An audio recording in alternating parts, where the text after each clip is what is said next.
डरपोक हो, किसी ने मेरा साथ नहीं दिया। तुम सब देखते रह गए कैसे वो जालिम चील मेरी सुनहरी को उठा कर ले गया। किसी ने भी मेरी कोई मदद नहीं की। ये आज बुरा समय मुझ पर आया है। देखना, ये कल किसी और पर भी आ सकता है। लेकिन मेरी बात तुम सब गौर से सुन लो। मैं जाऊंगी, मैं पहाड़ों की तरफ जरूर जाऊंगी। मेरा दिल कहता है मेरी सुनहरी जिंदा है। मैं अपनी सुनहरी को वापस लेकर ही आऊंगी। क्या हो गया है टुनटुनी चिड़िया? क्या कभी ऐसा हुआ है कि चील किसी बच्चे को उठाकर लेकर गया हो और वो जिंदा सलामत वापस आया हो? लेकिन कालू भैया, मेरी ममता इस बात को तस्लीम नहीं करती। मैं अपनी सुनहरी को वापस लेकर जरूर आऊंगी। लगता है टुनटुनी चिड़िया पर गहरा असर हुआ है, इसलिए इसकी सोच काम नहीं कर रही है। अब हम क्या कर सकते हैं? वो जिद पर है, बेहतर है इसे न रोका जाए।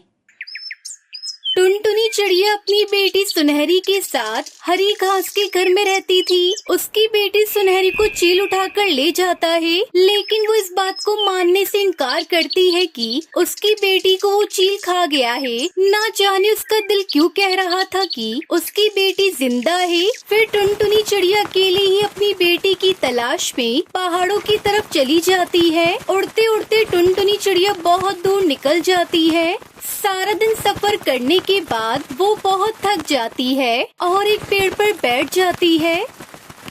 हे ऊपर वाले, मैं क्या करूं? मैं थक गई हूँ। सुबह से अपनी बेटी को ढूंढ रही हूँ, शाम होने को आई है। इस जंगल में तो मैं किसी को भी नहीं जानती। अब मैं कहाँ रहूंगी? क्योंकि जब तक मुझे मेरी बेटी नहीं मिल जाती तब तक मैं यहाँ से नहीं जाऊंगी। ये कहते हुए तभी उसकी नजर नीचे पड़ी हरी घास पर पड़ती है। अरे हाँ, मुझे याद आया, मेरी माँ ने मुझे घास के घोंसले बनाने सिखाए थे। क्यों ना मैं हरी घास का घोंसला बना लूं? वैसे भी मैं अपने जंगल में हरी घास के बनाए हुए घर में ही तो रहती हूँ।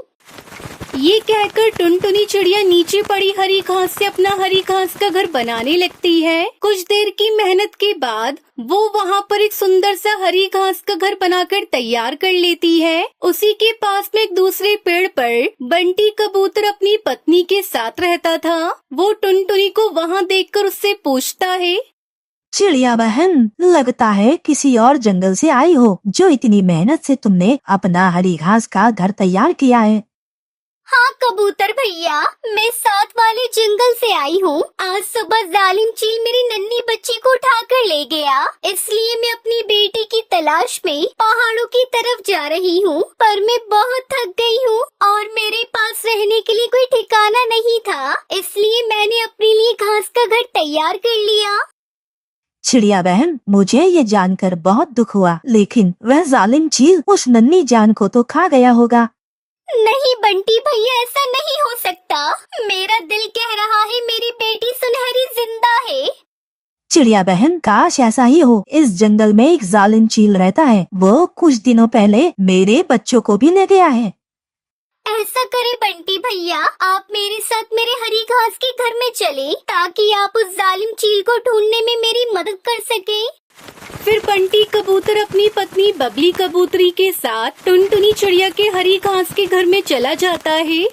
चिड़िया बहन, तुम्हारा दर्द हम खूब जानते हैं, क्योंकि ये दर्द हमने भी सहा है। लेकिन हकीकत यही है कि तुम्हारी बच्ची जिंदा नहीं होगी। प्लीज ऐसा ना कहिए, मेरा दिल कहता है मेरी बेटी जिंदा है। चिड़िया बहन, अगर आपकी बेटी जिंदा भी हो तो उसे कैसे बचाएंगे आप? आप कैसे उस जालिम चील का मुकाबला करेंगी? मैं उस जालिम चील से मुकाबला करूंगी। मैं मर भी गई तो अपनी बच्ची को उसके चंगुल से जरूर बचाऊंगी। ठीक है चिड़िया बहन, हम दोनों भी आपकी मदद करने के लिए तैयार हैं। सुबह होते ही वो तीनों पहाड़ों की तरफ निकल जाते हैं। ऐसा करो, तुम दोनों इस पेड़ पर बैठो, मैं तब तक देख कर आता हूँ। ये कहकर बंटी कबूतर चीलों के अड्डों पर पहुँचता है। अरे ये क्या, यह मैं क्या देख रहा हूँ? सच में उस चिड़िया का बच्चा जिंदा है। मुझे उस चिड़िया को बताना होगा। बंटी कबूतर जल्दी से वापस आता है। चिड़िया बहन, तुम्हारी ममता सच्ची थी। मुझे तो खुद अपनी आंखों पर यकीन नहीं आ रहा। तुम्हारी बेटी जिंदा है। मैंने खुद अपनी आंखों से देखा। वहाँ 2 चील बैठे हैं। चलो हम छुपकर उसके पास चलते हैं। ये कहकर वो तीनों छुपके से वहाँ आते हैं। वो देखो, मेरी बेटी जिंदा है। चिड़िया बहन आहिस्ता बोलो, वो हमारी बात न सुन ले। फिर बंटी कबूतर टुनटुनी चिड़िया बबली कबूतर को एक प्लान बताता है। उसके बाद वो बंटी कबूतर चीलों के पास जाता है। बेशर्म जालिम चील, किसी के बच्चे की जान लेकर अपने बच्चे को शिकार सिखा रही हो। यह कितनी गलत बात है। हे कबूतर, तुम्हारी हिम्मत कैसे हुई मेरे इलाके में आने की? लगता है अपने बच्चे की मौत का दर्द भूल गए हो, जो आज आए हो अपनी जान गंवाने। रुको, मैं तुम्हें अभी मजा चखाता हूँ। ऐसा कहते हुए जालिम चील बंटी पर हमला करने के लिए आगे बढ़ता है। जैसे ही वो कबूतर के पास आता है, बंटी वहाँ से उड़ जाता है। तभी टुनटुनी चिड़िया बबली कबूतरी उस पर पत्थर फेंक देती है, जो सीधा जाकर चील के सर पर लगता है और वो चील वहीं मर जाता है। बाकी के चील डर के मारे वहाँ से भाग जाते हैं। मेरी बेटी सुनहरी, तुम ठीक तो हो ना? टुनटुनी, हमें गर्व है तुम्हारी ममता पर। जो तुमने किया वो हम भी ना कर पाए। मैं बहुत खुश हूँ। बंटी भैया, बबली बहन, मैं ये सब आप दोनों के बिना नहीं कर पाती।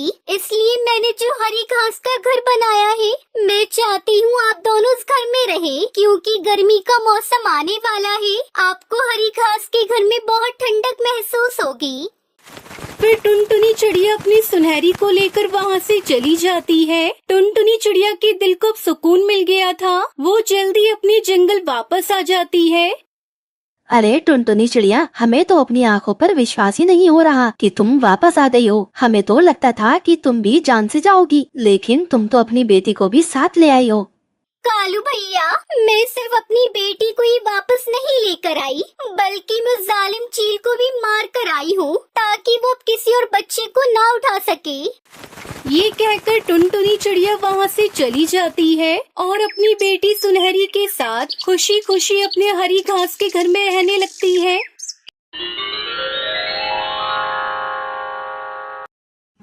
हिमाचल के जंगल में कालू अपनी पत्नी टुनटुनी और 2 साल की बेटी पिंकी के साथ एक छोटे से मिट्टी के बने टूटे फूटे घर में रहता था। कालू का वो बहुत ही करीब था। वो सारा दिन जंगल में जाकर लकड़ियाँ काटता था और उन्हें पक्षियों को बेचकर अपना और अपने परिवार को गुजारा करता था। इन दिनों कड़ी गर्मी पड़ रही थी। गर्मी के कारण जंगल के हर पक्षी का बुरा हाल हुए जा रहा था। तेज गर्मी के कारण कालू के घर की एक दीवार कमजोर होने की वजह से टूटकर गिर जाती है। ये देखकर टुनटुनी चिड़िया और कालू को वो बहुत दुखी हो जाते हैं, क्योंकि अब सारी धूप उनके घर में आने लगी थी। अजी, अब क्या करेंगे हम? हमारे घर की दीवार तो पूरी टूट चुकी है और घर में धूप आ रही है। हाँ पिताजी, घर में तो एक पल भी बैठा नहीं जा रहा। एक काम करते हैं, आज हम तीनों मिलकर ये दीवार फिर से बना लेते हैं।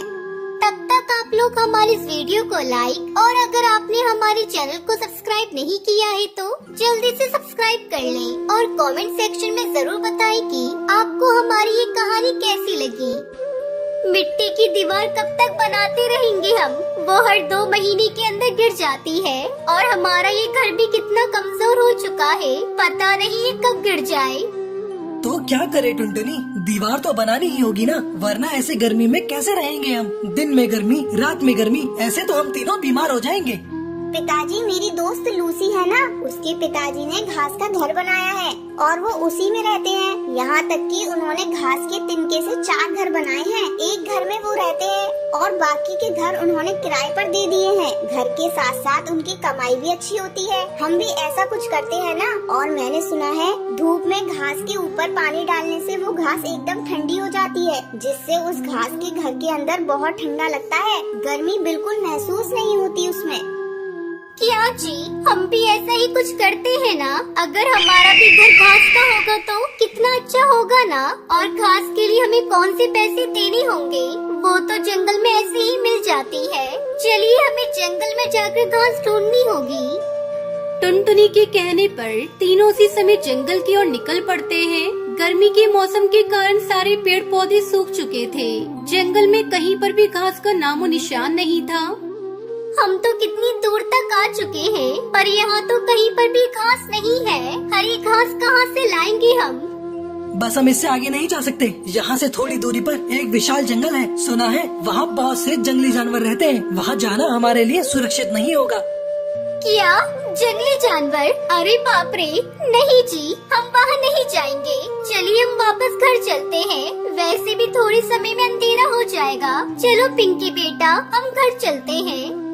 तीनों वापस घर जाने लगते हैं। तभी कालू कौवे के मन में एक बात आती है।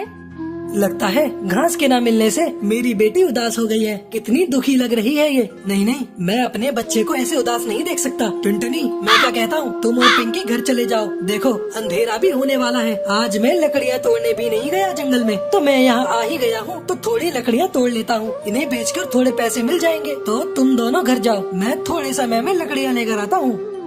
अरे आप कल आ जाना, अभी अंधेरा भी होने को आया है, रात हो गई है, तो आप कैसे घर आओगे? टुनटुनी, इस जंगल में मेरा रोज का आना जाना है, तुम चिंता मत करो, मैं जल्दी ही घर आ जाऊंगा। कालू कौवे की ये बात सुनकर टुनटुनी और पिंकी घर चले जाते हैं और कालू कौवा जंगल के गहरे हिस्से में चला जाता है। मुझे तुरंत ही कहीं से भी घास ढूंढकर घर जाना होगा। कालू उस जंगल के हर हिस्से से बखूबी वाकिफ था। उसे पता था जंगल के किस हिस्से पर खतरा है और किस हिस्से में नहीं। फिर भी बेटी की खुशी की खातिर कालू कौवा जंगल के सबसे खतरनाक इलाके में घुस जाता है, जहाँ कई सारे जंगली जानवर थे। कालू उस जंगल में डर डर कर घूमता है, पर उसे वहाँ पर घास नहीं दिखाई देती। इतनी दूर आने के बाद भी घास नहीं मिली। ये जंगल की सारी घास आखिर गायब कहाँ हो गई? एक घास तक नहीं है इस जंगल में। तभी एक जंगली चील कालू कौवे के पीछे लग जाता है। कालू उस चील को देखकर तेजी से जंगल की ओर दौड़ता जाता है। बाप रे, ये जंगली बाज मेरे पीछे कैसे पड़ गया? अगर इसने मुझे पकड़ लिया तो मैं तो मारा जाऊंगा। कहाँ भागूं? आगे तो पूरा जंगल ही जंगल है। कालू तेजी से भागता जाता है। डर के कारण उससे उड़ा भी नहीं जा रहा था। तभी वह एक छोटे से घास के गड्ढे के अंदर गिर जाता है। घास में गिरते ही कालू वहीं बेहोश हो जाता है। जब उसकी आँख खुलती है तो वो देखता है कि उसके घर के पेड़ के नीचे उस घास के ऊपर पड़ा हुआ था और उसके पास टुनटुनी और पिंकी दोनों खड़े उसे देख रहे थे। टुनटुनी भागो, वो जंगली बाज आ जाएगा, बाज आ जाएगा। ये क्या बोल रहे हो आप अपने घर में हो कालू जी? कालू कौवा उठकर चारों ओर देखता है तो अपने जंगल और अपने घर के नीचे था। ये कैसे हो सकता है टुनटुनी? मैं जंगल में था और एक जंगली बाज मेरे पीछे पड़ गया था। मैं तेजी से भागा और इस घास के, अरे ये घास यहाँ कैसे आ गई? ये तो जंगल में थी ना। तभी उस घास से आवाज आती है। कालू, इतना परेशान होने की जरूरत नहीं है। मैं एक जादुई घास हूँ। अब इस घास से अपने लिए कई सारे घर बना लो, क्योंकि मैं कभी खत्म नहीं होने वाली और ना कभी मर जाने वाली हूँ। उस जंगल में उस जंगली बाज से मैंने ही तुम्हें बचाया था। मैं कई वर्षों से उस जंगल में पड़ी थी। कोई मुझे नहीं खा रहा था और ना ही मुझे कोई अपने साथ ले जा रहा था। पर जैसे ही तुम मेरे ऊपर आकर गिरे, मैंने झट से अपने जादू से तुम्हें वहाँ से गायब कर दिया। क्या तुमने मुझे उस जंगली बाज से बचाया था और तुम ही यहाँ ले आई? ये बात सुनकर तीनों के होश उड़ जाते हैं। तभी वो तीनों उस घास के 4 बड़े बड़े आलीशान घर बना लेते हैं। बारिश, तूफान, आंधी से उन जादुई घास के घरों को कोई फर्क नहीं पड़ता था, क्योंकि वो घर जादुई घास के बने थे और तीनों खुशी खुशी इस घास के घर में रहने लगते हैं।